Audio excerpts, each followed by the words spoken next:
Hubungan bakal calon presiden atau baca pres dari Nasdem Anies Baswedan dengan Partai Gerindra belakangan terus memanas.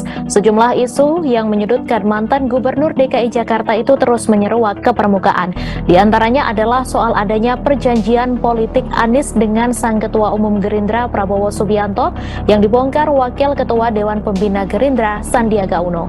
Pengamat politik dan Direktur Eksekutif Aljabar Strategik Arifki Chaniago membaca isu-isu tersebut memang sengaja digoreng untuk menjegal Anies maju Pilpres 2024. Terlebih menurutnya pemilih Prabowo pada Pilpres 2019 lalu kini cenderung mendukung Anies Baswedan.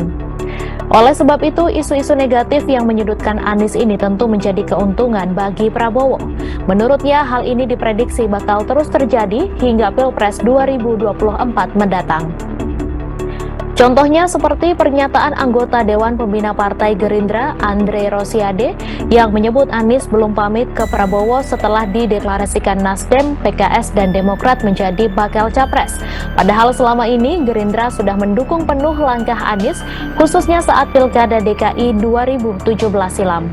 Ia pun menyebut strategi ini dimainkan Gerindra lantaran menilai Anies sebagai sosok yang menjadi saingan Prabowo dalam mewujudkan mimpi mantan Danjen Kopassus itu menjadi Presiden Republik Indonesia. Sebelumnya, mantan Gubernur DKI Jakarta Anies Baswedan juga telah memberikan klarifikasi terkait adanya perjanjian utang sebesar 50 miliar rupiah kepada pasangannya dalam Pilkada DKI Jakarta 2017 Sandiaga Uno. Utang 50 miliar rupiah Anies kepada Sandiaga Uno itu awalnya diungkap politikus Partai Golkar Erwin Aksa saat menjadi bintang tamu di sebuah kanal YouTube. Terkait kabar utang 50 miliar rupiah tersebut, Anies Baswedan memberikan jawaban. Anies mengatakan saat dirinya maju dalam Pilkada DKI Jakarta bersama Sandiaga Uno pada 2017, ada banyak sumbangan yang masuk. Sumbangan dana kampanye itu ada yang diketahuinya, ada pula yang tidak ia ketahui. Dari sekian sumbangan itu, ada yang berupa sumbangan langsung di mana pemberi sumbangan atau dukungan itu meminta dicatat sebagai utang. Atas dukungan atau sumbangan tersebut, apabila Anies gagal memenangi Pilkada DKI, maka akan dicatat sebagai utang dan harus dikembalikan. Anies mengatakan dalam pemberian dukungan tersebut, Sandiaga Uno bertindak sebagai penjamin, bukan sebagai pemberi pinjaman.